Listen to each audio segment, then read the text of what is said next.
Let me introduce Maxime Beland, the creative director on Splinter Cell Blacklist.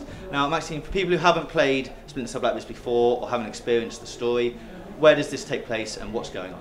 Well, Splinter Cell Blacklist is the biggest Splinter Cell we've ever made. So we've got a huge single-player campaign, we've got co-op, and we've got the #1 requested feature from the fans, which is Spy vs. Mercs, which is our asymmetrical game mode.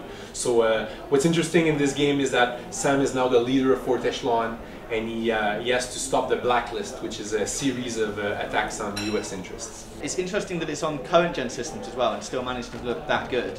Have you found you're absolutely pushing the systems to their limits now? Well, that's the beauty of working at the end of a cycle of consoles, right? Is that we really know the consoles well, so we can really embrace them and push them to their limits. It's also great because we're shipping August 23rd, so we're going to be in stores really soon, so people are going to be able to enjoy the game very, very soon. Okay, and when we play the game, you've mentioned 3 different sort of play styles that you get rated on. Just briefly explain what those are. Sure. So it's actually something that we realized that fans were kind of doing. So we were talking with a lot of the fans, reading the forums, and we realized that there were really 3 types of Splinter Cell players.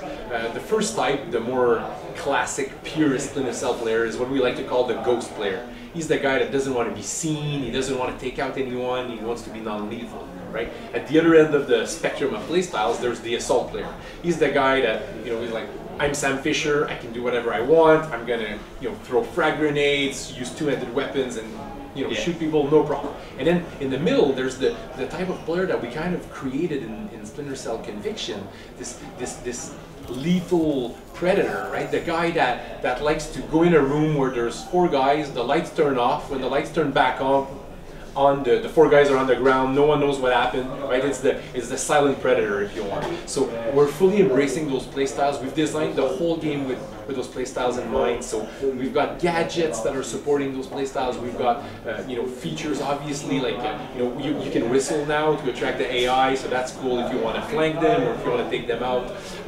We've also, each time you play a mission, at the end of the mission we have an after-action report that's ranking you and giving you money depending on how well you played the playstyles, and you can use that money to customize Sam, customize Fourth Echelon, and we've even designed our AI with the playstyles in mind. So for example, if you're a stealth player, you're a ghost player, and you're used to not being, to hiding yourself from the enemies, well, we have the dog type of enemy that suddenly, not only does he see you, but he can smell you.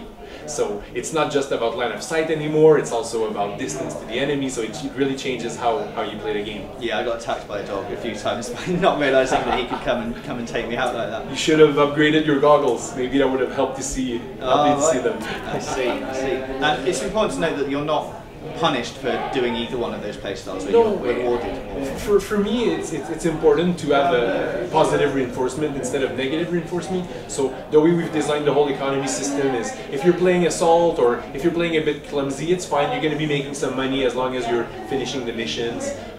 If you're playing Panther, you're going to be making a little bit more money. It's a bit harder, but you're making more money. And then if you're playing the Ghost, then it's really harder, so you're making a lot more money. We also have different difficulty levels that also affect how much money you're going to make, so we have a multiplier there. So definitely, if you're the way to make the most money is probably to play in our perfectionist difficulty mode, Ghost, but that's probably the hardest also. Right, and that money you can use for upgrading all your equipment and also your sort of central hub now, which takes place on the plane. Exactly. For me, it's about, I think we have to respect the player's time. The player he's giving us his time, he's giving the game his time, and we have to reward that, we have to thank him for that. So regardless of where you play in Blacklist, whether you're playing in solo, in co-op, or in Spy vs. Mercs, that money goes back to Sam, and Sam can spend it anywhere. So you can spend it on upgrading your gear as Sam. In co-op, you're also playing Sam or Briggs, so it's the same gear. So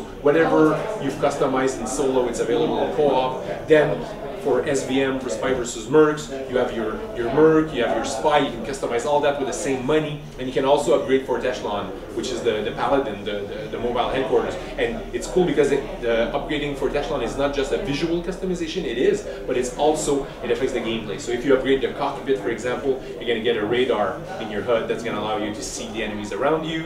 if you upgrade the command and control part of the plane, which is the center of the plane, then you're going to see your secondary objectives on your radar. So it's really about respecting the player's time, rewarding him for playing, rewarding him even more for playing well, and allowing him to spend the money wherever he wants.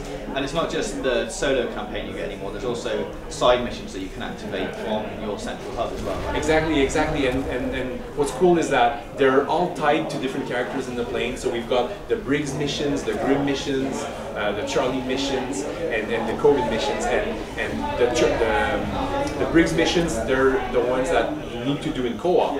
But the other ones you can do in co-op or in solo. So that's also interesting. If your friends are not online, you can go through them also, make a bit of money, and they're a bit tied into the Blacklist story. But at the same time, you can play them whenever you want. So if you want to do all the co-op first and then play the single-player campaign, you can. If you want to save them for later, or if you want to do them as you're progressing through the single-player campaign, you can also. It's your game. You play the way you want. Right.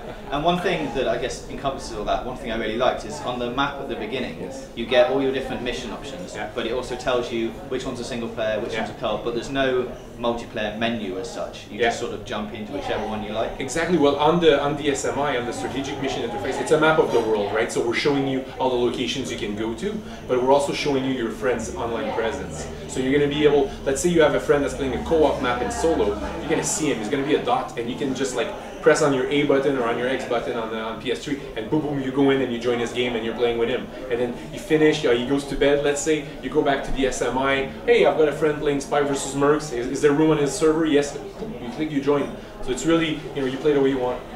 Excellent, well thank you very much. Do you want to give a final shout out to when the game's out and what platforms it's on? It's coming out on PlayStation 3, Xbox 360, Wii U, PC, and in the UK it's coming out August 23rd.